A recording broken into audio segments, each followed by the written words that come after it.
when I hear people saying pulling the troops out of Iraq is not supporting the troops, look at the situation. 4 years, 3,500 U.S. troops killed.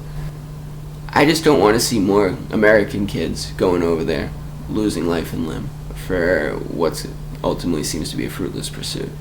I mean, from day one, when I saw them giving basically a sales pitch to the UN, when you have to sell a whole bunch of people on the notion of why your war is just, you probably have an issue.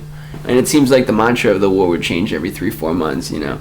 The war on terror, fighting for democracy over there. The American military, man, needs to have a Veterans Administration that is fully funded, has enough caseworkers, to have their families taken care of. Oftentimes, you've got the families of military on food stamps. How has this war been handled by the Bush administration? It just seems like a consistent bumbling. It seems like a consistent follow-up after follow-up after follow-up, and you're just kind of left shaking your head going, wow.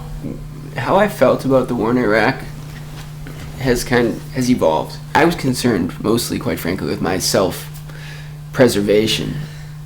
I came across this girl, maybe about 10 years old, who a portion of her leg was missing and her face had some scarring, and it looked fresh. I just got this vision of a whole generation of children kind of scarred by, what we at the time called shock and awe.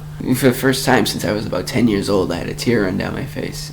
It put it in perspective of there's this whole country that kids are scarred, they've lost family members. It leaves me shaking my head about how quickly these politics escalated into war and the ramifications on a grand scale of it.